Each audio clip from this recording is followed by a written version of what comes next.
बिस्मिल्लाहिर्रहमानिर्रहीम। बच्चों, हम लोग आज के अपने इस लेक्चर में cross product of two vectors को डील करने जा रहे हैं। हेडिंग बनाओ, cross product of two vectors. क्या हेडिंग बनानी है बच्चों? बोलते नहीं हो यार। Cross product of two vectors. क्या बोल रहे हैं बच्चों? वेक्टर्स। दो वेक्टर्स के क्रॉस प्रोडक्ट को डिस्कस करने जा रहे हैं हम लोग। लास्ट लेक्चर में मैं आपको dot product of two vectors का ओवरव्यू दे चुका हूं। इसको लॉन्ग क्वेश्चन में कैसे लिखना है वो आप लोग ऑलरेडी जानते हैं। मैं आप लोगों को इसका हर कॉन्सेप्ट यहां पे एक्सप्लेन करूंगा ताकि आप लोगों के क्रॉस प्रोडक्ट के कॉन्सेप्ट्स मजीद क्लियर हो जाए हैं। चलो याद रखिएगा, सबसे पहले हाय, कैसा मेरा काका? ठीक है मेरा पुत्र? चलो बैठ जाओ बैठ जाओ। बच्चों, when the product of two vectors, अगर किसी वेक्टर को किसी वेक्टर से मल्टीप्लाई करवाओ। मैं क्या बोला? अगर किसी वेक्टर को किसी वेक्टर से ठा कराओ, ठा बोले तो मल्टीप्लाई। और बच्चों आंसर भी क्या आ जाए?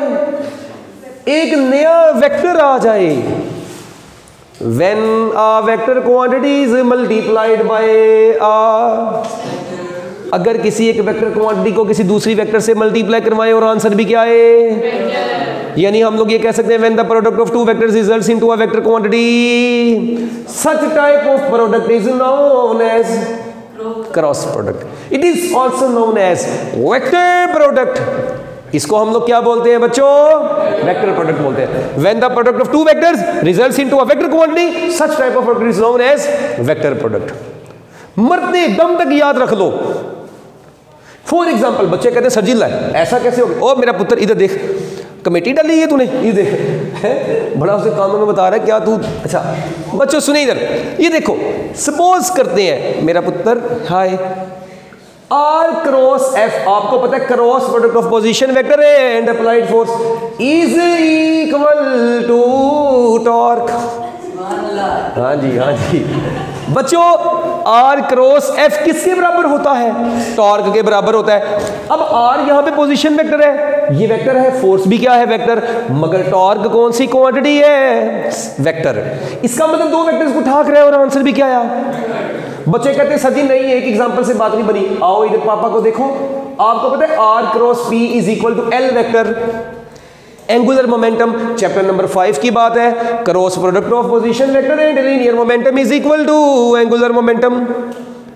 वो बचपन की बातें याद करो, छोटे छोटे होते थे, ठीक है? कई लोग अभी भी उतने ही यहाँ है। ये देखो ये देखो, R cross F is equal to torque, R cross P is equal to L. तो बच्चों ये डिफरेंट किस्म के मतलब हमारे पास क्रॉस प्रोडक्ट मार्केट के अंदर अवेलेबल है। इसी तरह जब भी कोई चार्ज पार्टिकल मैग्नेटिक फील्ड के अंदर मूव करता है तो उसके ऊपर एक्ट करने वाली मैग्नेटिक फोर्स का फार्मूला क्या होता है? F is equal to Q V cross B. क्या ख्याल है? किसी भी चार्ज के ऊपर एक्ट करने वाली मैग्नेटिक फोर्स का फार्मूला ये होता है। तो इसमें भी मेरी बात को जरा गौर से सुनो। क्या यहां पे भी V क्रॉस B आया? Cross product of two vectors आया, रिजल्ट भी क्या आया? वेक्टर। दो वेक्टर्स को ठाक रहा आया, रिजल्ट भी क्या आया? दो वेक्टर्स को ठाक रहा है, रिजल्ट भी क्या आया? So when the product of two vectors results into a vector quantity, such type of product is known as. यार देखो, तुम तो हंसोगे तो फिर बात नहीं ना बनेगी। मेरा पुत्र ऐसे थोड़ी होता है। लेक्चर हो रहा है कि मजाक हो रहा है? चर्सी हो। ये देखो, ठीक है बच्चों। अब कई लोग ऐसे जहाज होते हैं वो इसके नीचे फिर बोल लगाते हैं ना लाइन, तो वो भी वेक्टर का सिंबल होता है, फिर एग्जामिनर खराब होता है, मतलब गलत समझ बैठता है। तो इसलिए मैं इसको इरेज कर दिया। अब बच्चों ये इसकी डेफिनेशन और एग्जांपल्स होगी। अब हम लोग चलते हैं इसका बेसिक फार्मूला क्या है।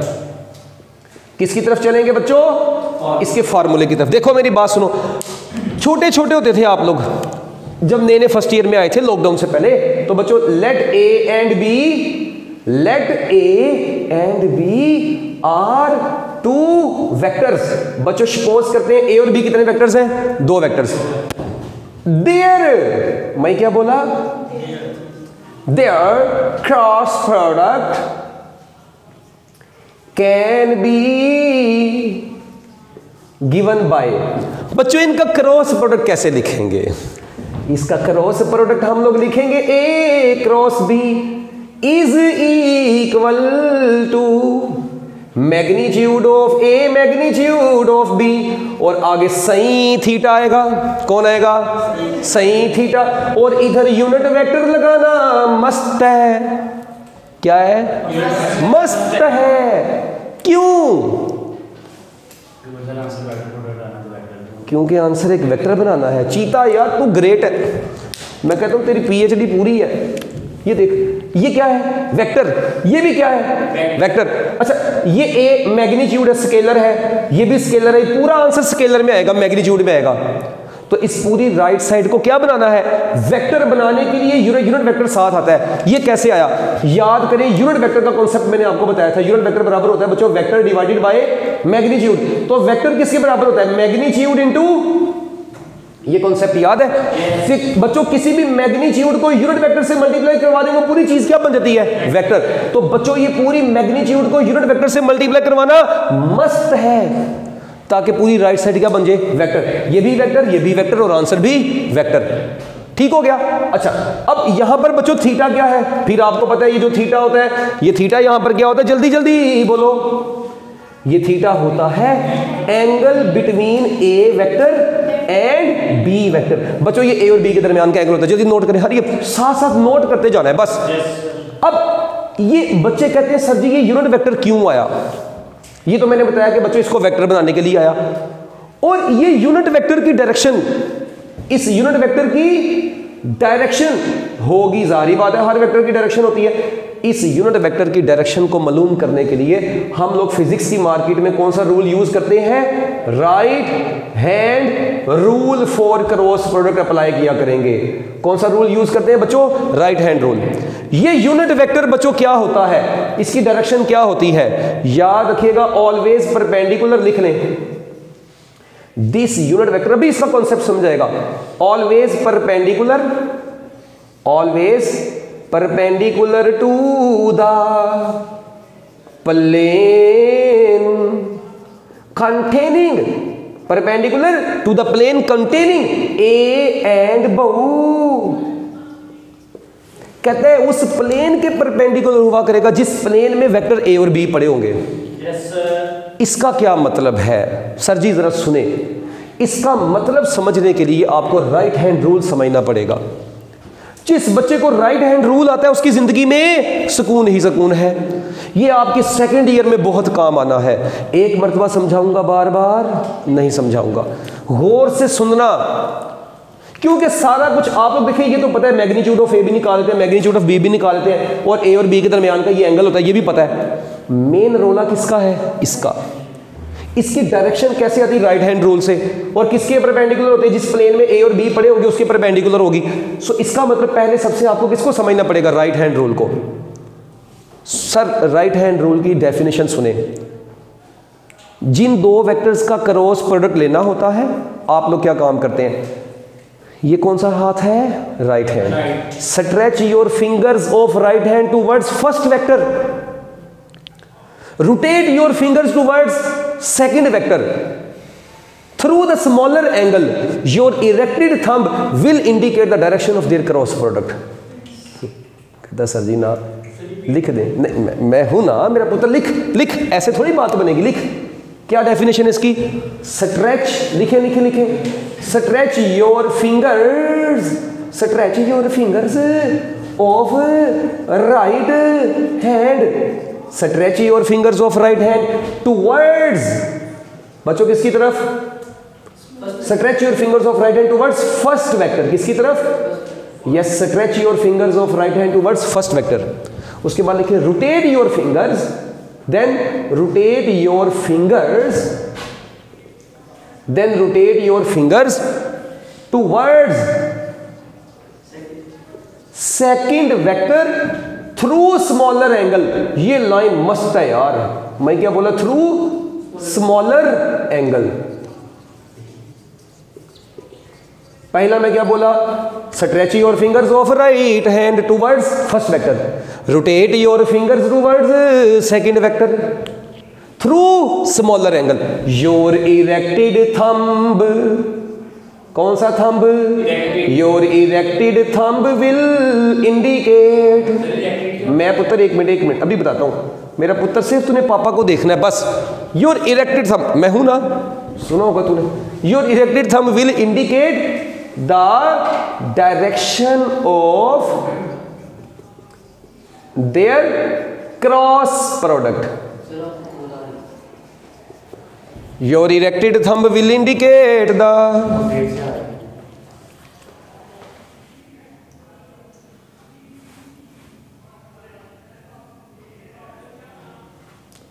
अच्छा जी।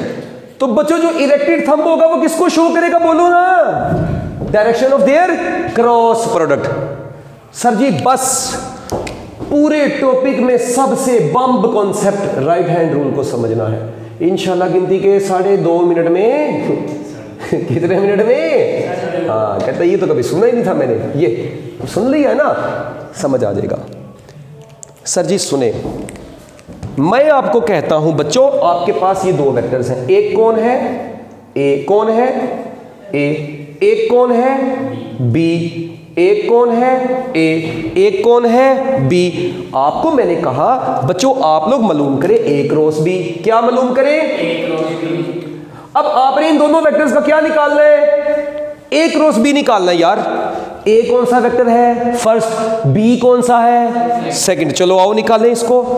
एक मिनट ये मैं मार कर रख दो इधर, हिल ना जाए भाई तू। ये देखो इधर, stretch your fingers of right hand towards a. ये ए कौन सा है, पहला, वो आपके पापा ने बताया। स्ट्रेच का मतलब है अपने राइट हैंड की फिंगर्स को खींच लेना है पहले वेक्टर की डायरेक्शन में।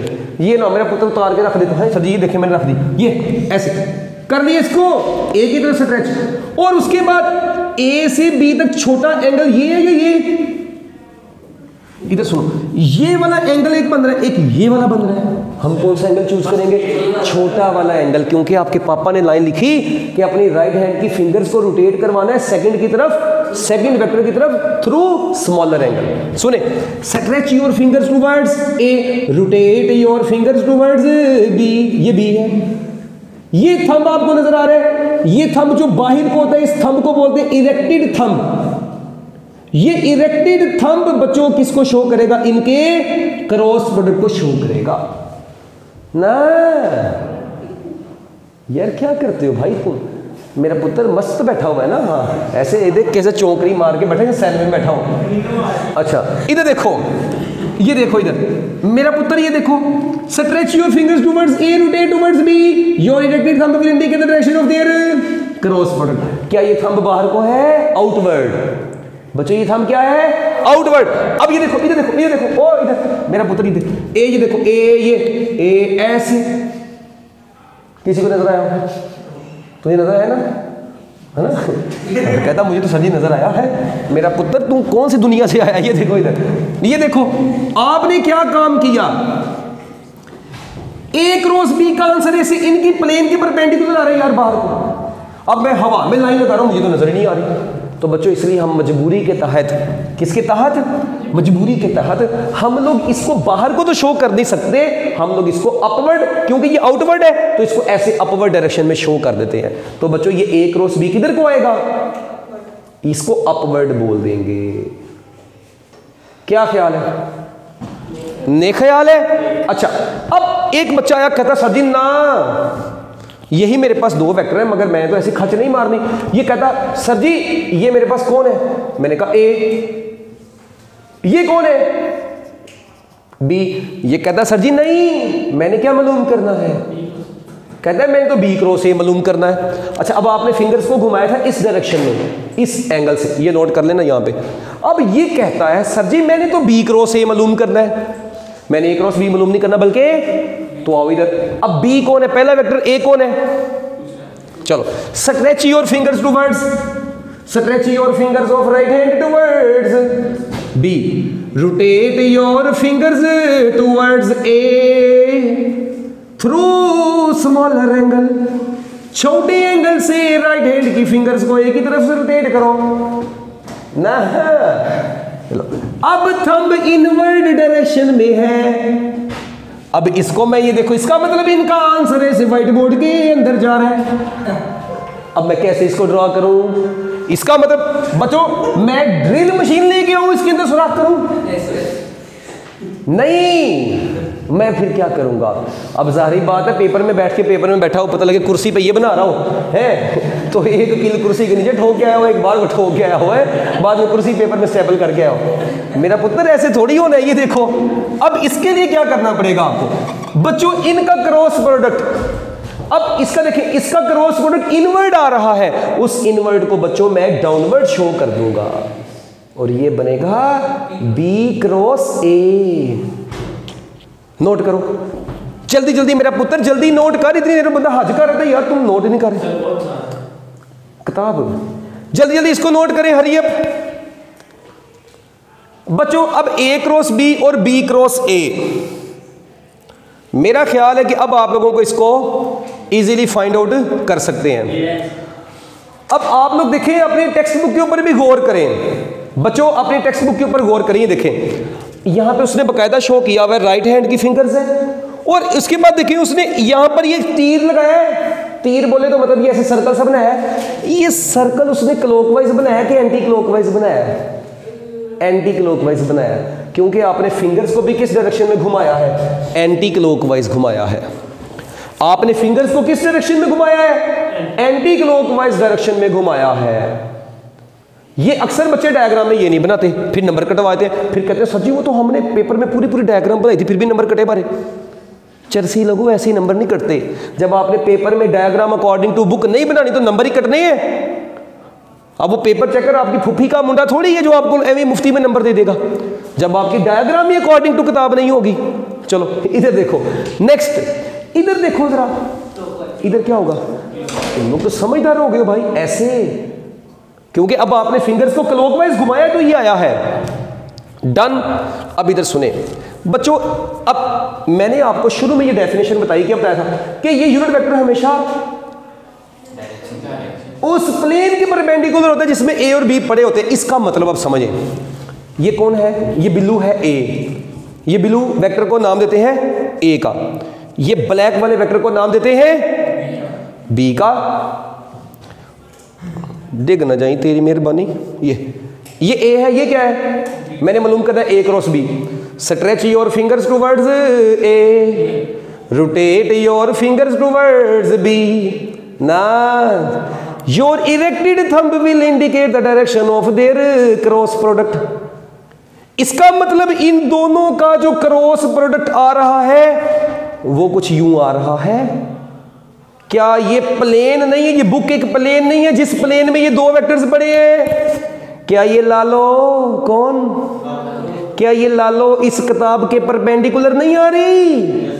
इसका मतलब वेक्टर जिस प्लेन में पड़े होते हैं, क्रॉस प्रोडक्ट का जो आंसर आता है यूनिट वेक्टर जो इसमें आता है वो उस प्लेन के परपेंडिकुलर आता है जिस प्लेन में ये दो चरसी पड़े होते हैं। जिस बात समझ रहे हैं ना मेरा बच्चा? ये चलो अब तो बच्चों ये इसका कॉन्सेप्ट है। इसका मतलब मैं आप लोगों को अब वैसे ही कहता हूं यार, दो वेक्टर्स हैं वो एक्स वाई प्लेन में पड़े हैं। किस प्लेन में पड़े? तो उनका जो क्रॉस प्रोडक्ट होगा वो किस एक्सिस के अलोंग बनेगा? जेड एक्सिस, जी एक्सिस के अलोंग बनेगा। एमसीक्यू लिख लो ना, मतलब if two vectors lie in Y Z plane, किस प्लेन में? If two vectors lie in Y Z plane, their cross product will lie along X axis. अगर मैं कहता हूं two vectors lying in Z X plane, तो बच्चों उनका cross product का जो आंसर होगा वो वाई एक्सिस के अलोंग होगा। यानी जिस प्लेन में दो वेक्टर्स पड़े होंगे जो उनका क्रॉस प्रोडक्ट होगा वो उन दोनों की प्लेन के परपेंडिकुलर आया करेगा। अगर एक्स वाई प्लेन में तो आंसर जी एक्सिस के अलोंग आएगा। अगर वेक्टर जी एक्स प्लेन में पड़े तो आंसर वाई एक्सिस के अलोंग आएगा। अगर वेक्टर्स वाई जी प्लेन में है तो आंसर एक्स एक्सिस के अलोंग आया करेगा। डन हो गया? डन। ये याद हो जाएगा मरते दम तक। तो बच्चों ये था आप लोगों का राइट हैंड रूल। अब एक बात सुने, क्रॉस प्रोडक्ट की डेफिनेशन एग्जाम्पल, फार्मूला, इसमें राइट हैंड रूल। और ये अब मजे की बात, अगर मैं आपसे पूछूं बच्चों ए क्रॉस बी और बी क्रॉस ए के दरमियान में एंगल कितना है? यस, किसी अंधे को भी नजर आ जाएगा कि ए क्रॉस बी ऊपर को है, बी क्रॉस ए नीचे को है, तो मैं कह सकता हूं ए क्रॉस बी और बी क्रॉस ए के दरमियान में एंगल 180 डिग्री का होता है। Very important MCQ. क्या एमसीक्यू है? Angle between A cross B and B cross A बच्चों कितना है? 180 डिग्री। Very important MCQ. और बच्चों क्या ए क्रॉस बी और बी क्रॉस ए इक्वल है? मैग्नीट्यूड में तो इक्वल है, मगर डायरेक्शन में एक का मुंह ऊपर दूसरे का मुंह नीचे। इसका मतलब मैं ये कह सकता हूं कि A cross B not equal to B cross A, but magnitude of A cross B, या ऐसे कह लें A cross B is equal but negative of B cross A. ये दोनों एक दूसरे के नेगेटिव हैं। एक पॉजिटिव ए क्रॉस बी अगर ऊपर को है तो बी क्रॉस ए, देखो अगर A cross B positive Y axis के अलोंग है तो B cross A negative Y axis के अलोंग है। Both are in opposite direction. So इसका मतलब cross product of two vectors does not obey commutative law. So we can say that cross product of two vectors does not obey commutative law। बच्चों लिख लिया? yes। इसके बाद next ये erase कर दूं बच्चों में? yes। लो जी, इसके बाद नेक्स्ट आप लोग हेडिंग बनाएं बच्चों। नेक्स्ट हेडिंग बनाएं प्रॉपर्टीज या कैरेक्टरिस्टिक्स। ये छोटी सी है, ये हम लोग फौरन पढ़ लेंगे। जिस बच्चे को ये राइट हैंड रूल लगाना आ गया, बस उसकी जिंदगी में भी देखना कैसा कैसा सुकून आता। मेरा पुत्र अभी बस ये तो पहले पढ़ लो, तुम टॉर्क पे पहले पूछ गए। ये देखो बच्चों, इसके बाद सुने सुने सुने, ओ हेलो, ओ मेरा पुत्र, चलो सबसे पहले नंबर पे इसकी कैरेक्टरिस्टिक्स में एक आपने देख लिया कि does not obey commutative law. क्या ख्याल है? खत्म होगी बात। Does not obey commutative law. बच्चों ये कम्यूटेटिव लॉ को ओबे नहीं करता क्योंकि A cross B is not equal to B cross A. Done. फिर दूसरी बात बच्चों, दूसरी बात, अगर वेक्टर्स हो क्या पैरेलल, कौन से वेक्टर्स हो? तो बच्चों पैरेलल वेक्टर्स के लिए थीटा कितना होता है? 0 डिग्री। कितना होता है? 0 डिग्री। अच्छा ओके, तो ए क्रॉस बी किसके बराबर आएगा? जल्दी जल्दी बताएं। ए बी साइन 0 डिग्री और साथ में यूनिट वेक्टर मस्त है, ये नहीं भूलना आपने, ठीक है? अब मेरी बात सुनो, थीटा 0, आपको पता है साइन 0 क्या होता है? 0, और 0 को किसी भी चीज से मल्टीप्लाई करवाया 0 और साथ में आ गया unit vector, 0 into unit vector. बच्चों जब 0 के साथ यूनिट वेक्टर आ जाता है तो वो अकेला 0 नहीं रहता बल्कि 0 वेक्टर बन जाता है, जिसे हम लोग क्या बोलते हैं? Null vector. तो बच्चों दो पैरेलल वेक्टर्स का क्रॉस प्रोडक्ट किसके बराबर होता है? नल वेक्टर के बराबर होता है। यस। और बच्चों अगर एंटी पैरेलल होते यही वेक्टर्स, बच्चों अगर दो वेक्टर्स एक दूसरे के क्या हो? Anti parallel. जिसको डॉट की आती है उसके लिए तो ये कोई मसला नहीं है ना यार। अब अगर दो वेक्टर्स एंटी पैरेलल हो तो बताएं क्या आएगा? A cross B is equal to A B sine 180 degree N unit vector. अब आपको पता है साइन 180 भी 0, 0 इंटू यूनिट वेक्टर, तो लो जी इसका मतलब cross product of two parallel और anti parallel vectors is equal to 0 vector या नल वेक्टर। अकेला 0 बोला तो गुनाह होगा। डन। फिर इसके बाद सेल्फिश का तो नाम सुना होगा। सेल्फिश बोले तो सेल्फ क्रॉस प्रोडक्ट लिखें, self cross product of a vector, self cross product of a vector is equal to null vector. लो जी ये भी सोचनेबल बात है। कहता है self cross product of a vector is equal to null vector. कैसे यार? मेरी बात सुनो, मेरे पास है एक वेक्टर ए, मैं इसका क्रॉस प्रोडक्ट इसी वेक्टर के साथ ले लेता हूं, यानी वेक्टर ए का क्रॉस प्रोडक्ट उसी के साथ लिया, तो बच्चों पहले वाले की मैग्नीट्यूड दूसरे वाले की मैग्नीट्यूड, क्योंकि दोनों सिमिलर वेक्टर्स हैं और सिमिलर वेक्टर्स के लिए थीटा 0 डिग्री और साथ में क्या आया? Unit vector. ये पूरी चीज 0 इंटू यूनिट वेक्टर। दोबारा आंसर क्या आ गया? 0। तो self cross product of a vector is equal to 0 vector. क्या ख्याल है बच्चों, ये प्रॉपर्टीज याद हो जाएंगी। अच्छा, इसी कॉन्सेप्ट से फिर हम लोगों ने निकाला हुआ है क्या, आई क्रॉस आई किसके बराबर होगा, जीरो वेक्टर। जे क्रॉस जे किसके बराबर होगा, जीरो वेक्टर। बच्चों के क्रॉस के किसके बराबर होगा, क्योंकि देखें ये दोनों सिमिलर नहीं है, तो सिमिलर वेक्टर्स का क्रॉस प्रोडक्ट क्या होता है हमेशा बच्चों, जीरो वेक्टर होता है। आई क्रॉस आई जीरो, जे क्रॉस जे जीरो, के क्रॉस के भी जीरो। डन हो गया, क्या ये प्रॉपर्टीज याद हो जाएंगी। उसके बाद बच्चों चलते हैं नेक्स्ट। बच्चों अगर थीटा हो 90 डिग्री, अगर बच्चों वेक्टर्स एक दूसरे के क्या हो, परपेंडिकुलर। बच्चों अगर वेक्टर्स हो परपेंडिकुलर, तो परपेंडिकुलर वेक्टर्स में थीटा आप लोगों को पता है 90 डिग्री होता है, और 90 डिग्री होगा तो आप लोगों को पता है, आप लोगों का आंसर क्या आएगा। ये देखो, A cross B is equal to A B sine 90 degree N unit vector. अब साइन 90 कितना होता है बच्चों, 1, तो आपका आंसर क्या आ गया। तो बच्चों cross product of two perpendicular vectors हम ये कहते हैं has maximum magnitude. So cross product of two perpendicular vectors has maximum value, maximum magnitude होती है इसकी। डन। अब एक बात, इसी से यूनिट वेक्टर्स वाला आई क्रॉस जे कौन आता है, आई क्रॉस जे क्रॉस के और के क्रॉस आई हो हाई, ये किसके बराबर होते हैं। फिर इसके बाद पूछा जाता है बच्चों जे क्रॉस आई, के क्रॉस जे और आई क्रॉस के हो हाई। बताओ ये 6 के 6 MCQ। एक मैंने आपको 2 नंबर तरीका बताया था, क्या बताओ, मैंने बताया था अगर जिस प्लेन में 2 वेक्टर्स बड़े होंगे उनका आंसर उसकी प्लेन के परपेंडिकुलर हुआ करेगा क्रॉस प्रोडक्ट में, ऐसे ही बताया था। आई और जे है तो आंसर क्या होगा, एक 2 नंबर तरीका बनाओ के, अगर जे और के है तो आंसर क्या होगा, अगर के और आई है तो आंसर क्या होगा, है ना 2 नंबर तरीका।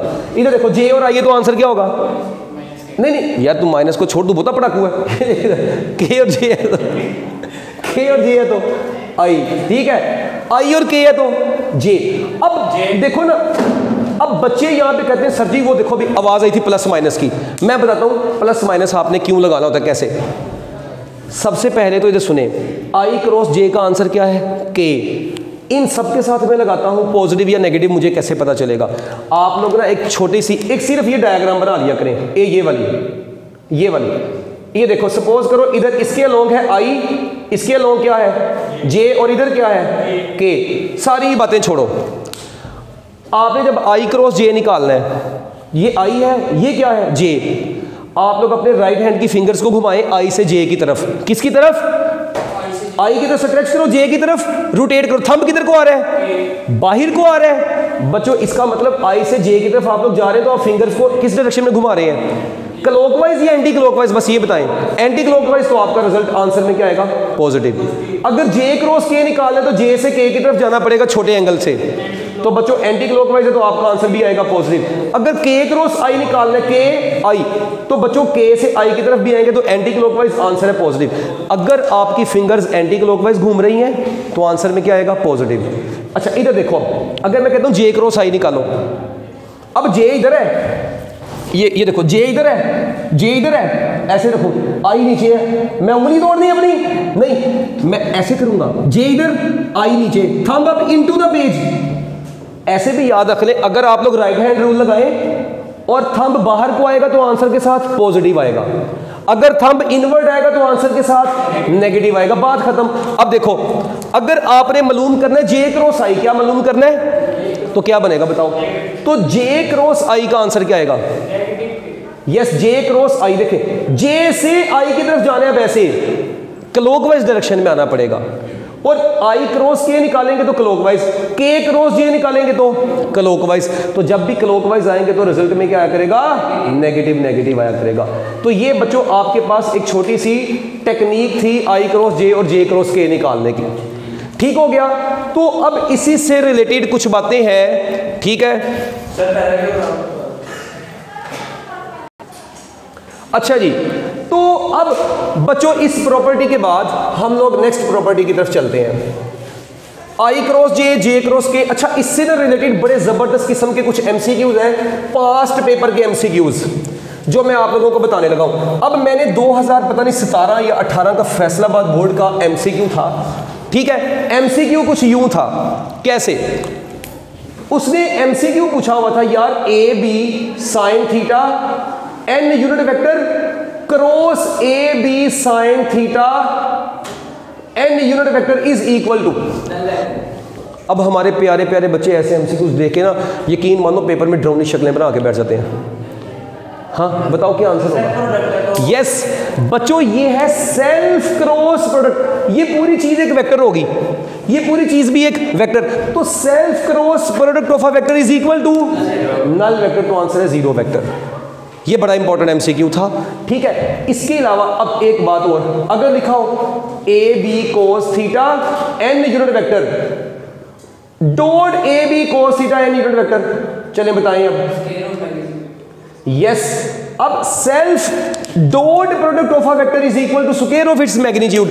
अब इनकी मैग्नीट्यूड क्या होगी? सिर्फ इनकी मैग्नीट्यूड क्या है? ए बी कोस थीटा, तो ये आएगा A square B square cos square theta.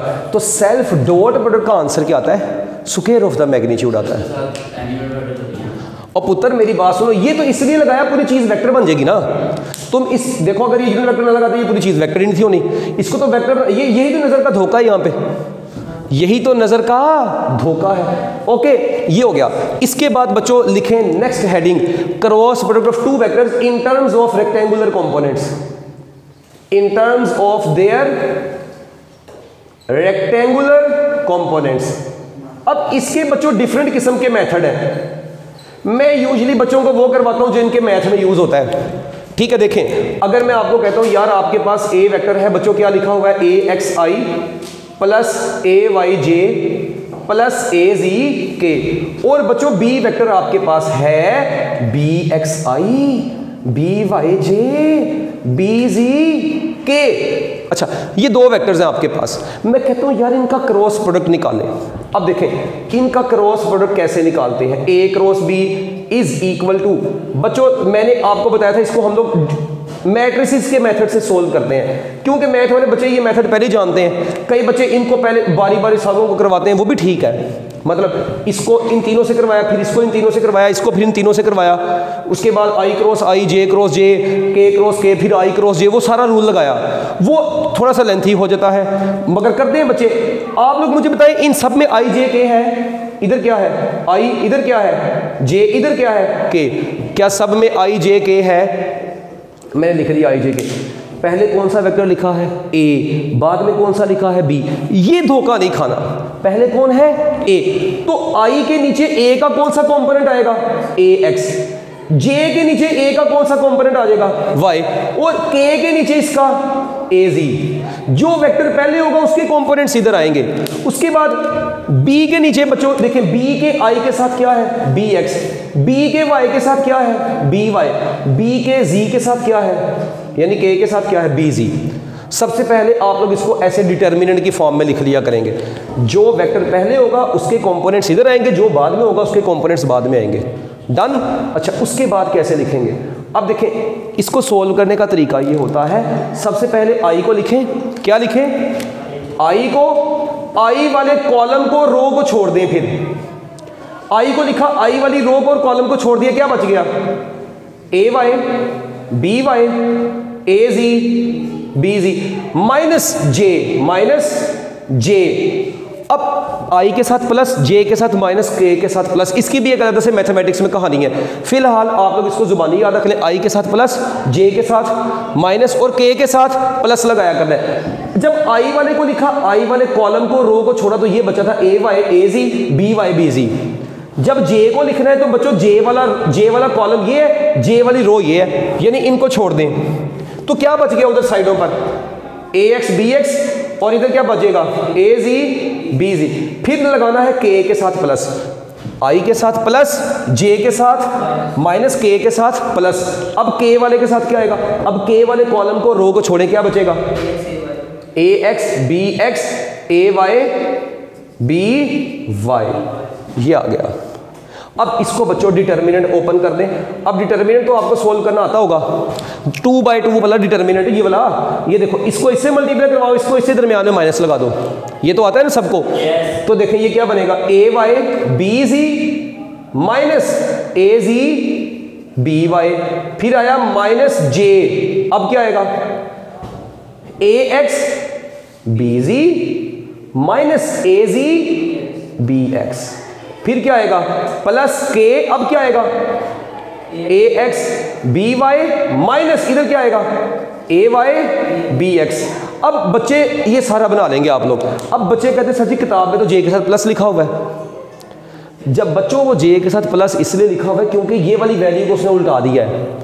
देखो अगर मैं इसमें से माइनस कॉमन ले लूँ ये प्लस हो जाएगा, ये ए जी बी एक्स इधर आ जाएगा, ए एक्स बी जी इधर आ जाएगा। बस ये कंफ्यूजन है जो बच्चों को अक्सर तंग करती है। बुक में प्लस जे लिखा हुआ है और उसने मगर अंदर वाली चीज़ों को उल्टाया हुआ, ये भी ख्याल कर लेना। मगर आपका ओवरऑल आंसर आप न्यूमेरिकल्स में ऐसे ही निकालेंगे। ये आ गया cross product of two vectors in terms of their rectangular components. आखिरी प्रॉपर्टी, इसके बाद बच्चों आप लोगों ने चलना है किसकी तरफ, magnitude of cross product of two vectors. लिखें magnitude of cross product of two vectors, magnitude of cross product of two vectors is equal to area of parallelogram, is equal to area of parallelogram. Magnitude of cross product of two vectors is equal to area of parallelogram. बच्चों cross product of two vectors की magnitude किसके बराबर होती है, area of parallelogram. इसका क्या मतलब है बच्चों, पैरेललोग्राम का कॉन्सेप्ट तो आप लोगों को पता है कि अगर ये देखें ये ए है ये बी है, ऐसी मतलब शेप है जिसकी दोनों साइड्स, दो पैरेलल साइड्स एक दूसरे के इक्वल होंगी। ये देखें बच्चों अगर ये बी है, इधर सुनो, ओए हेलो, मैं कहता हूं यार इनके दरमियान में कोई पर्टिकुलर एंगल है। आप लोग देखें बच्चों अगर ये बी है तो इतना सा भी क्या होगा ये बी, अगर ये ए है तो ये भी क्या होगा ए। तो आप लोग देखें जितनी साइड ये उतनी ही ये, जितनी ये उतनी ही ये है, दोनों साइड ये देखें इसकी पैरेलल साइड्स इक्वल है, इसकी भी पैरेलल साइड्स इक्वल है। अब ये आपको टोटल एरिया नजर आ रहा है, ये टोटल एरिया नजर आ रहा है। This area is known as area of parallelogram, this area is known as area of parallelogram. इसको कैसे निकालते हैं, उसको निकालने का तरीका उसने खुद आपको ऊपर बता दिया, magnitude of cross product of two vectors ले लें। कौन से वेक्टर्स हैं, ए और बी, तो बच्चों ए क्रॉस बी किसके बराबर रहेगा, जल्दी बताओ, ए बी होता क्या है sine theta N unit vector. अच्छा जब आप लोग इसकी क्या लेंगे मैग्नीट्यूड, क्रॉस प्रोडक्ट की जब भी मैग्नीट्यूड लेते हैं तो यूनिट वेक्टर खत्म हो जाता है। क्रॉस प्रोडक्ट की जब भी क्या लेते हैं मैग्नीट्यूड तो यूनिट वेक्टर खत्म हो जाता है, यूनिट वेक्टर खत्म हो जाता है ना जब उसकी मैग्नीट्यूड लेते हैं। तो आपके पास ये आ गया, इस पूरी चीज को क्या बोलते हैं, area of parallelogram is equal to क्या आ गया ए बी साइन थीटा। अब इसका मतलब क्या है, बच्चे कहते हैं सर जी नहीं, इसका मतलब तो समझाएं। इधर देखें ये क्या है बच्चों ए, ये क्या है बी। मैं कहता हूं यार सपोज करें ए की मैग्नीट्यूड है 10, ए की मैग्नीट्यूड कितनी है, बी की कितनी है 20, या बी की सपोज कर लो यार आप लोग कह लो कितनी है, चलो 20 कर लो। अब ए की मैग्नीट्यूड 10 है, बी की कितनी है 20।